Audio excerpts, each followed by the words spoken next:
ದೇವನಹಳ್ಳಿಯಲ್ಲಿ ಹೊಸ ವರ್ಷಾಚರಣೆಗೆ tough rules ಅನ್ನು ಮಾಡಲಾಗಿದೆ. ಅತಿಯಾದ ಸಂಭ್ರಮಕ್ಕೆ ಸ್ವಲ್ಪ ಬ್ರೇಕ್ ಹಾಕಿದೆ ಜಿಲ್ಲಾಡಳಿತ. ಮೋಜು ಮಸ್ತಿಯಿಂದ ಕಾನೂನು ಸುವ್ಯವಸ್ಥೆಗೆ ಧಕ್ಕೆ ಆಗುವಂತಹ ಹಿನ್ನೆಲೆಯಲ್ಲಿ ಈ ಒಂದು ಕ್ರಮ.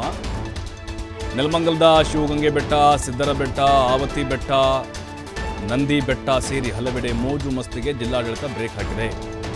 ನೀವು ಪ್ರವಾಸಿ ಹಿನ್ನೆಲೆಯಲ್ಲಿ ಹೋಗಿ, ಅಂದರೆ ಮತ್ತೆ 12 ಗಂಟೆ 1 ಗಂಟೆ ಮೇಲೆ ಪಾರ್ಟಿ ಮಾಡೋದು, ಕುಡಿಯೋದು, ಕೇಕೆ ಹಾಕೋದು, ಅಲ್ಲಿ ಪ್ರಾಣಿ ಪಕ್ಷಿಗಳಿಗೆ ಒಂದು ರೀತಿ ತೊಂದರೆ ಆಗುತ್ತೆ. ಅದೆಲ್ಲ ಅಲ್ಲಿ ಏನೋ ಒಂದು ಫೈರ್ ಕ್ಯಾಂಪ್ ಮಾಡೋದು ಬೇರೆ ಬೇರೆ ಅನಾಹುತಗಳಿಗೆ ಕಾರಣ ಆಗುತ್ತೆ. ಹಾಗಾಗಿ ಜನವರಿ 1ರ ಮಧ್ಯರಾತ್ರಿವರೆಗೆ 144 ಸೆಕ್ಷನ್ ಜಾರಿ ಇರುತ್ತೆ ಈ ಒಂದು ಪ್ರದೇಶಗಳಲ್ಲಿ. ಬೆಂಗಳೂರು ಗ್ರಾಮಾಂತರ ಜಿಲ್ಲಾಧಿಕಾರಿ ಡಾಕ್ಟರ್ ಎನ್ ಶಿವಶಂಕರ್ ಆದೇಶವನ್ನು ಹೊರಡಿಸಿದ್ದಾರೆ.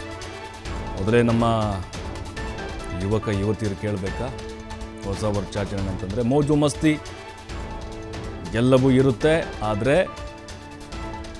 ಕೆಲವೊಂದಿಷ್ಟು ಪ್ರದೇಶಗಳು, ಈ ಶಿವಗಂಗೆ ಬೆಟ್ಟ ಆಗಿರ್ಬೋದು, ಸಿದ್ದರ ಬೆಟ್ಟ, ಆವತಿ ಬೆಟ್ಟ ಮತ್ತು ನಂದಿ ಹಿಲ್ಸ್, ಅಲ್ಲಿ ಅವಕಾಶ ಇರೋದಿಲ್ಲ ನಿಮಗೆ ಜನವರಿ 1ರ ಮಧ್ಯರಾತ್ರಿವರೆಗೆ. ಅಂದರೆ ನಾಳೆ ಮಧ್ಯರಾತ್ರಿವರೆಗೂ ಆದೇಶವನ್ನು ಹೊರಡಿಸಿದ್ದಾರೆ ಈಗ. ಯಾಕಂದರೆ ಪ್ರೇಕ್ಷಣೀಯವಾದಂಥ ಸ್ಥಳಗಳು, ಅಲ್ಲಿ ಮೋಜು ಮಸ್ತಿಗೆ ಅವಕಾಶ ಇಲ್ಲ. ಹೋಗಿ ಒಂದೆರಡು ಫೋಟೋ ಸೆಲ್ಫಿ ತಗೊಂಡು ಬನ್ನಿ ಅಷ್ಟೇ. ಅಲ್ಲೆಲ್ಲ ಇರ್ತಾರೆ, ಸೆಕ್ಯೂರಿಟಿ ಎಲ್ಲ ಇರ್ತಾರೆ. ಅಲ್ಲಿ ಹೋಗಿ ನೀವು ಮದ್ಯಪಾನ ಮಾಡೋದು ಅಥವಾ ಕೇಕೆ ಹಾಕುವಂಥದ್ದು, ಜೊತೆಗೆ ನಿಮ್ಮದೇ ಆದಂಥ ಲೋಕದಲ್ಲಿ ತೇಲಾಡೋದು, ಚೀರಾಡೋದು ಅಥವಾ ಪಾರ್ಟಿ ಮಾಡೋಕ್ಕೆ ಹೋಗೋದು, ಇವೆಲ್ಲ ಈಗ ಅದಕ್ಕೆ ಅವಕಾಶ ಇಲ್ಲ. ಯಾಕಂದರೆ ಅಲ್ಲಿ ನಮ್ಮ ಪರಿಸರ, ಅಲ್ಲಿರುವಂತಹ ಒಂದು ಸಂಪತ್ತಿಗೆ ಹಾನಿಯಾಗುತ್ತೆ, ಪ್ರಾಣಿ ಪಕ್ಷಿಗಳಿಗೆ ತೊಂದರೆ ಆಗುತ್ತೆ ಅನ್ನುವಂಥ ಕಾರಣಕ್ಕೆ ಈ ಒಂದು ಆದೇಶವನ್ನು ಹೊರಡಿಸಲಾಗಿದೆ. ನೀವು ಏನೇ ಮಾಡೋದಿದ್ರೂ ಮೋಜು ಮಸ್ತಿ, ಹೋಟೆಲು, ಪಬ್ಬು, ಬಾರು, ನಿಮ್ಮ ಮನೆಗಳಿರ್ತವೆ, ಮಾಡಿ.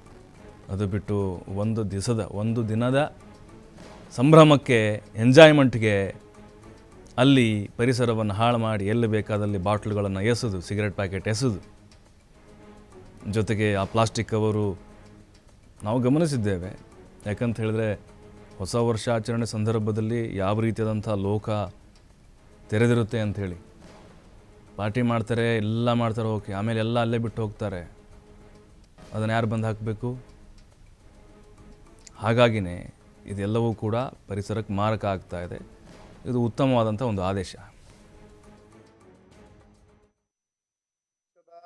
ಸಂಭ್ರಮಾಚರಣೆಗೆ ಸಂಬಂಧಪಟ್ಟಂತೆ ಹೆಚ್ಚಿನ ರೆಸ್ಟ್ರಿಕ್ಷನ್ಸ್ ನಾವು ಏನು ಹಾಕಲಿಲ್ಲ. ಅಂದರೆ ಎಲ್ಲಿ ಅಧಿಕೃತ ಹೋಟೆಲ್ಗಳಿದೆ, ಅಧಿಕೃತ ಪ್ಲೇಸ್ಗಳಿದೆ, ಅಲ್ಲಿ ಜನಗಳು ಹೋಗ್ಬೋದು, ಅವರು ವರ್ಷಾಚರಣೆಯಲ್ಲಿ ಸಂಭ್ರಮಾಚರಣೆಯಲ್ಲಿ ಪಾಲ್ಗೊಳ್ಬೋದು. ಆದರೆ ಕೆಲವೊಂದು ಸ್ಥಳಗಳಲ್ಲಿ, ಶಿವಗಂಗೆ ಬೆಟ್ಟ ಅಂತ ಕಡೆಗೆ ಹಿಂದೆ ಸ್ವಲ್ಪ ಅಹಿತಕರ ಘಟನೆ ಆಗಿರುವಂಥದ್ದು ನಮ್ಮ ಗಮನದಲ್ಲಿದೆ. ಅದಕ್ಕೋಸ್ಕರ SP ಅವರು ಮತ್ತು ನಾವು ಎಲ್ಲ ಚರ್ಚೆಯನ್ನು ಮಾಡಿ, ನಮ್ಮ ಅಸಿಸ್ಟೆಂಟ್ ಕಮಿಷನರ್, ತಹಶೀಲ್ದಾರ್ ಜೊತೆಗೆಲ್ಲ ಚರ್ಚೆಯನ್ನು ಮಾಡಿ ಕೆಲವೊಂದು ಸ್ಥಳಗಳಿಗೆ ನಾವು ನಿಷೇಧವನ್ನು ಹೇರಿದ್ದೀವಿ. ಶಿವಗಂಗೆ ಕ್ಷೇತ್ರ, ಶಿವಗಂಗೆ ಬೆಟ್ಟಕ್ಕೆ ಅಲ್ಲಿ ಜನ ಹೋಗೋದನ್ನ ನಿಷೇಧ ಮಾಡಿದ್ದೀವಿ. ಅಂದರೆ ಬೆಟ್ಟ ಹತ್ಲಿಕ್ಕಂತೂ ಇಲ್ಲವೇ ಇಲ್ಲ, ಸೊ ಅದನ್ನ ನಿಷೇಧ ಏರ್ಲಾಗಿದೆ.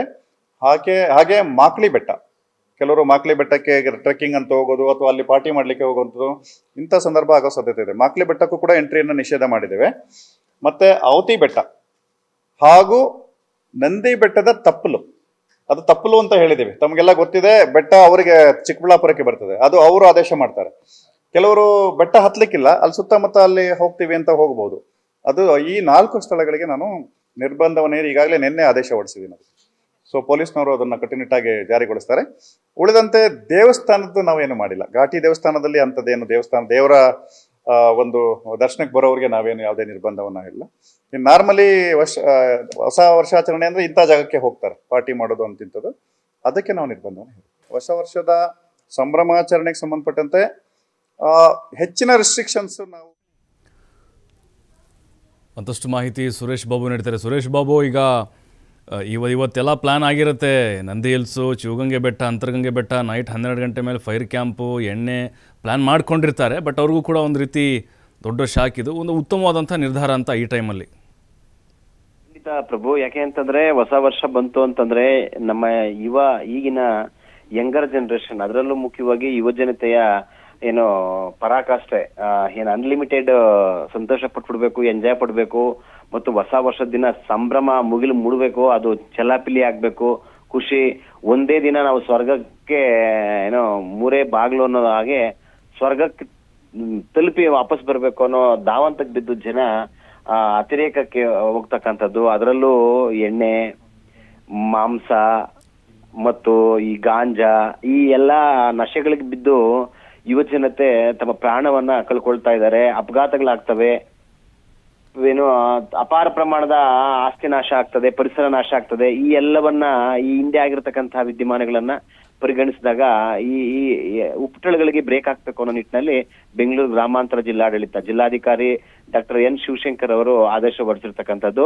ಅಂದ್ರೆ ಡಿಸೆಂಬರ್ 30ರಿಂದ ಜನವರಿ 1ರ ಮಧ್ಯರಾತ್ರಿವರೆಗೂ ನಿಷೇಧಾಜ್ಞೆಯನ್ನು ಜಾರಿಗೊಳಿಸಿ, ಮುಖ್ಯವಾಗಿ ಈ ಸಾವು ನೋವುಗಳು ಸಂಭವಿಸ್ತಕ್ಕಂಥ, ಅನಾಹುತಗಳಾಗ್ತಕ್ಕಂಥ ಮತ್ತು ಟ್ರಕ್ಕಿಂಗ್ಗೆ, ಪರ್ವತಾರೋಹಣಕ್ಕೆ ಅವಕಾಶ ಇರ್ತಕ್ಕಂಥ ಈ ಪ್ರದೇಶಗಳೆಲ್ಲ ನಿರ್ಬಂಧಗೊಳಿಸಿ ಡಿಸಿ ಶಿವಶಂಕರ್ ಅವರು ಆದೇಶ ಹೊರಡಿಸಿರ್ತಕ್ಕಂಥದ್ದು. ಮುಖ್ಯವಾಗಿ ನೆಲಮಂಗಲದ ಶಿವಗಂಗೆ ಏನು ಬೆಟ್ಟ ಇದೆ, ಆ ಬೆಟ್ಟ, ಆ ಪ್ರದೇಶ, ಸುತ್ತಮುತ್ತ ಇರ್ತಕ್ಕಂಥ ವಾತಾವರಣ ಏಕಾಂತಕ್ಕೆ ಮತ್ತು ಈ ತರ ಮೋಜು ಮಸ್ತಿಗೆ ಹೆಸರಾಗಿರ್ತಕ್ಕಂಥ ಪ್ರದೇಶ. ಅಲ್ಲಿಗೆ ಹೋದ್ರೆ ಹೆಚ್ಚು ಅನಾಹುತಗಳಾಗ್ತವೆ ಅಂತೇಳಿ ಶಿವಗಂಗೆ ಬೆಟ್ಟವನ್ನ, ಹಾಗೇನೆ ಸಿದ್ದರ ಬೆಟ್ಟ ಏನು ನಮ್ ತುಮಕೂರು ಇರ್ತಕ್ಕಂಥ ನಿಜಗಲ್ಲು, ನೆಲಮಂಗಲದ ದಾಬಾಸ್ಪೇಟೆ ಸಮೀಪ ಇರ್ತಕ್ಕಂಥ ನಿಜಗಲ್ಲು ಪಕ್ಕದಲ್ಲಿ ಇರ್ತಕ್ಕಂಥ ಸಿದ್ದರ ಬೆಟ್ಟ, ಹಾಗೇನೆ ದೇವನಹಳ್ಳಿಯ ಆವತಿ ಬೆಟ್ಟ, ಆ ವೇಣುಗೋಪಾಲ ಸ್ವಾಮಿ, ತಿಮ್ಮರಾಯ ಸ್ವಾಮಿ ದೇವಸ್ಥಾನಗಳೇನಿದೆ ಅಲ್ಲಿರ್ತಕ್ಕಂಥ ಪ್ರದೇಶ, ಅಲ್ಲೂ ಸಹ ಪರ್ವತ ಪ್ರದೇಶ ಮತ್ತು ಬೆಟ್ಟ ಇರೋದ್ರಿಂದ ಅಲ್ಲೂ ಸಹ ಜನ ಏಕಾಂತವನ್ನು ಬಯಸಿ ಅಥವಾ ಫೈರ್ ಕ್ಯಾಂಪ್ ಮಾಡ್ಕೊಂಡು ಅಲ್ಲೂ ಸಹ ಉಳ್ಕೊಂಡು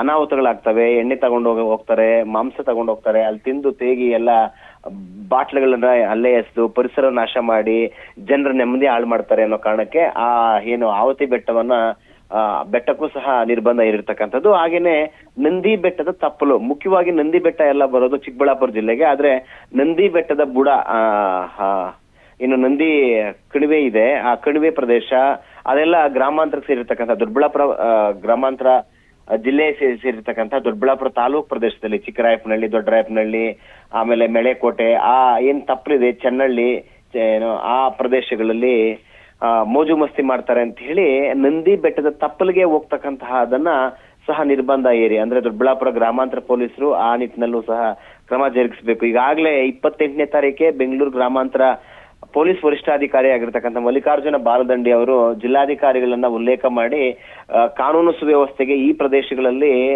ತೊಂದರೆ ಇದೆ, ಈ ಪ್ರದೇಶಗಳಲ್ಲಿ ಜನ ಮೋಜು ಮಸ್ತಿ ಮಾಡೋದ್ರ ಮೂಲಕ ಜನರ ಶಾಂತಿಗೆ ಭಂಗ ತರತಕ್ಕಂಥ ವಾತಾವರಣ ನಿರ್ಮಾಣ ಆಗುತ್ತೆ, ಆದ್ರಿಂದ ನೀವು ನಿರ್ಬಂಧ ಇರಬೇಕು ಅಂತೇಳಿ ಮನವಿ ಮಾಡದ ಮೇರೆಗೆ ಈಗ ಜಿಲ್ಲಾಧಿಕಾರಿಗಳು ಈ ಪ್ರದೇಶಗಳಲ್ಲಿ ನಿಷೇಧಾಜ್ಞೆಯನ್ನ 144 ಸೆಕ್ಷನ್ ಜಾರಿಗೊಳಿಸಿ, ಅಂದ್ರೆ 4ರಿಂದ 5 ಜನ ಒಂದ್ ಕಡೆ ಸೇರ್ಕೋಬಾರ್ದು, ಯಾವುದೇ ರೀತಿಯ ಕಾನೂನು ಭಂಗ ಚಟುವಟಿಕೆ ನಡೆಸಬಾರ್ದು, ಸಾರ್ವಜನಿಕರ ಜೀವನಕ್ಕೆ ತೊಂದರೆ ಆಗ್ಬಾರ್ದು, ಸಂಚಾರಕ್ಕಾಗ್ಲಿ, ಓಡಾಟಕ್ಕಾಗ್ಲಿ, ವಾಸಕ್ಕಾಗ್ಲಿ, ಯಾವುದೇ ರೀತಿಯ ಆಕ್ಟಿವಿಟೀಸ್ಗೆ, ಚಟುವಟಿಕೆಗೆ ಜನರಿಂದ ತೊಂದರೆ ಆಗ್ಬಾರ್ದು ಅಂತ ಹೇಳಿ ನಿಷೇಧಾಜ್ಞೆಯನ್ನು ಜಾರಿಗೊಳಿಸಿರ್ತಕ್ಕಂಥದ್ದು. ಎಲ್ಲಿ 4ರಿಂದ 5 ಜನ ಸೇರ್ಕೊಳ್ತಾರೆ ಅವರನ್ನ ಪೊಲೀಸರು ಅರೆಸ್ಟ್ ಮಾಡಿ ಅವ್ರ ಮೇಲೆ ಕಾನೂನು ಕ್ರಮ ಜರುಗಿಸ್ತಕ್ಕಂಥ ಸಾಧ್ಯತೆ ಇರೋದ್ರಿಂದ ಮುಖ್ಯವಾಗಿ ಹೊಸ ವರ್ಷಾಚರಣೆ ಈಗಾಗಲೇ ಕಳೆದ 3-4 ವರ್ಷಗಳಿಂದ ಕರೋನಾ ಆತಂಕ ಜನರನ್ನು ದೊಡ್ಡ ಮಟ್ಟದಲ್ಲಿ ಕಾಡಿತ್ತು. ಹಾಗೇನೆ ಈ ಪ್ರದೇಶಗಳಲ್ಲಿ ಮುಖ್ಯವಾಗಿ ಹೊಸ ವರ್ಷ ಬಂತು ಅಂದ್ರೆ ಒಂದ್ ಕಡೆ ಸಂಭ್ರಮ, ವರ್ಷದ ಎಲ್ಲ ಪ್ರಾರಂಭ ಆಗ್ಲಿ, ಒಳ್ಳೆ ಉದ್ದೇಶಗಳಿಂದ ಎಲ್ಲ ಒಳ್ಳೇದಾಗ್ಲಿ ಅನ್ನೋ ಸಂಭ್ರಮ ಒಂದ್ ಕಡೆ ಆದ್ರೆ, ಇನ್ನೊಂದ್ ಕಡೆ ಅದೇ ಸಂಭ್ರಮ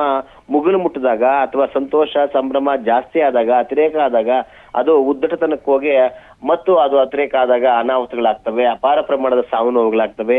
ಈ ಎಲ್ಲ ಸಾವು ನೋವುಗಳಿಗೆ, ಕಾನೂನು ಸುವ್ಯವಸ್ಥೆಗೆ, ಜನರ ನೆಮ್ಮದಿಗೆ ಭಂಗ ಆಗ್ಬಾರ್ದು ಅನ್ನೋ ಕಾರಣಕ್ಕೆ ಈಗ ಬೆಂಗಳೂರು ಗ್ರಾಮಾಂತರ ಜಿಲ್ಲಾಧಿಕಾರಿಗಳು ನಿಷೇಧಾಜ್ಞೆಯನ್ನು ಜಾರಿಗೊಳಿಸಿ 3 ದಿನಗಳು 30, 31 ಮತ್ತು 1ರ ಮಧ್ಯರಾತ್ರಿವರೆಗೂ ಆದೇಶವನ್ನು ಜಾರಿಗೊಳಿಸಿದ್ದಾರೆ. ಒಂದ್ ರೀತಿಯ ಒಳ್ಳೆ ಕ್ರಮ ಅಂತ ಹೇಳ್ಬೋದು. ಹಾಗೇನೆ ಹೊಸ ವರ್ಷಾಚರಣೆ ಮಾಡ್ಕೊಳ್ಳಿಕ್ಕೆ ದೇವಸ್ಥಾನಗಳಿರ್ಬೋದು, ಬಾರು, ರೆಸ್ಟೋರೆಂಟು, ಪಬ್ಗಳು, ರೆಸಾರ್ಟ್ಸ್ ಎಲ್ಲ ಇದೆ, ಅಲ್ಲೋಗಿ ನೀವು ಮಾಡ್ಕೊಳ್ಳಿ, ಯಾವುದೇ ರೀತಿಯ ತೊಂದರೆ ಇಲ್ಲ. ಆದ್ರೆ ಸಾರ್ವಜನಿಕ ಸ್ಥಳಗಳಲ್ಲಿ ಈ ತರ ಪರಿಸರ ನಾಶ ಆಗ್ತಕ್ಕಂತಹ ಚಟುವಟಿಕೆಗಳಿಗೆ ಬ್ರೇಕ್ ಹಾಕೋ ನಿಟ್ಟಿನಲ್ಲಿ ಜಿಲ್ಲಾಧಿಕಾರಿಗಳ ಆದೇಶ ಸೂಕ್ತ ಅಂತಾನೆ ಹೇಳ್ಬೋದು. ಈ ನಿಟ್ಟಿನಲ್ಲಿ ಪೊಲೀಸರು ಸಹ ಮುನ್ನೆಚ್ಚರಿಕೆಯನ್ನ ವಹಿಸ್ತಕ್ಕಂಥದ್ದು ಅಗತ್ಯ ಅಂತ ಹೇಳ್ಬೋದು. ಪ್ರಭು, ಥ್ಯಾಂಕ್ ಯು ಸುರೇಶ್ ಬಾಬು ಮಾಹಿತಿಗಾಗಿ. ನೋಡೀಗ ಶಿವಗಂಗೆ ಬೆಟ್ಟ, ಆವತಿ ಬೆಟ್ಟ, ಸಿದ್ದರ ಬೆಟ್ಟ, ನಂದಿ ಹಿಲ್ಸ್ ತಪ್ಪಲು ಪ್ರದೇಶ, ನೀವೇನಾದರೂ ಪಾರ್ಟಿ ಮಾಡಬೇಕು, ಮೋಜು ಮಸ್ತಿ ಮಾಡಬೇಕು ಅಂತ ಅಂದ್ಕೊಂಡೇನಾದರೂ ಪ್ಲ್ಯಾನ್ ಮಾಡಿದರೆ ಕ್ಯಾನ್ಸಲ್ ಮಾಡಿಬಿಡಿ. ಅಲ್ಲಿ ಹೋದರೂ ಕೂಡ ನಿಮ್ಮನ್ನ ವಾಪಸ್ ಕಳಿಸ್ತಾರೆ. ವಾಪಸ್ ಕಳಿಸೋದಷ್ಟೇ ಇಲ್ಲ, ನಿಮ್ಮ ಮೇಲೆ ಕೇಸ್ ಕೂಡ ಹಾಕುವಂತಹ ಸಾಧ್ಯತೆಗಳಿರ್ತವೆ. ಪೊಲೀಸರ ಸರ್ಪಗಾವಲಿರುತ್ತೆ, ನಿಮ್ಮನ್ನು ಅಲ್ಲಿ ಅಡ್ಡ ಹಾಕ್ತಾರೆ ಪೊಲೀಸರು. ಯಾವುದೇ ಕಾರಣಕ್ಕೂ ನಿಮಗೆ ಅಲ್ಲಿ ಅವಕಾಶ ಇಲ್ಲ.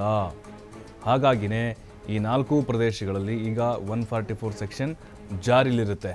ಯಾಕಂದರೆ ಸಹಜವಾಗೇ ಎಲ್ಲರೂ ಅಂದ್ಕೊಳ್ಳೋದು ಯುವಕ ಯುವತಿಯರು ನೈಟ್ ಟ್ರಿಪ್ ಹೋದರೆ ಅಥವಾ ಅಲ್ಲಿ ಒಂದು ರೀತಿ ಸಖತ್ತಾಗಿರುತ್ತೆ, ನೇಚರ್ ಇರುತ್ತೆ ಮತ್ತು ಬೆಟ್ಟ ಗುಡ್ಡಗಳು ಯಾರೂ ಇರಲ್ಲ, ಪ್ರಶಾಂತವಾಗಿರುತ್ತೆ, ನಾವು ತಿಂದು ತೇಗಿ ಕುಡಿದು ಮೋಜು ಮಸ್ತಿ ಮಾಡಿ ಎಲ್ಲ ಹಾಳು ಮಾಡಿ ಬರ್ಬೋದು ಅಂತ ಪ್ಲ್ಯಾನ್ ಮಾಡ್ಕೊಂಡಿರ್ತಾರೆ. ಆದರೆ ಅಲ್ಲಿ ಯಾವುದಕ್ಕೂ ಕೂಡ ಅವಕಾಶ ಇಲ್ಲ. ಅತಿಯಾದ ಸಂಭ್ರಮ ಅಲ್ಲ, ಸಂಭ್ರಮನೇ ಬೇಡ, ಅಲ್ಲಿ ಅವಕಾಶನೇ ಇರೋದಿಲ್ಲ. ಮುಲಾಜಿಲ್ಲದೆ ಕ್ರಮವನ್ನು ತೆಗೆದುಕೊಳ್ತಾರೆ. ನಿಮಗೆ ಆಯ್ತಪ್ಪ ಪಾರ್ಟಿನ, ಮೋಜುನ, ಡ್ಯಾನ್ಸ, ಮಸ್ತಿನ ಮನೇಲಿ ಮಾಡ್ಕೊಳ್ಳಿ, ಪಬ್ಗೆ ಹೋಗಿ, ಹೋಟ್ಲಿಗೆ ಹೋಗಿ, ಯಾರು ಕೇಳ್ತಾರೆ? ಪರಿಸರದ ಮೇಲೆ ಹಾನಿ, ನಮ್ಮ ಸಂಪತ್ತನ್ನು ನೀವು ಹಾಳು ಮಾಡುವಂಥದ್ದನ್ನು ಇಲ್ಲಿ ಯಾರು ಒಪ್ಪಲಿಕ್ಕೆ ಆಗೋದಿಲ್ಲ.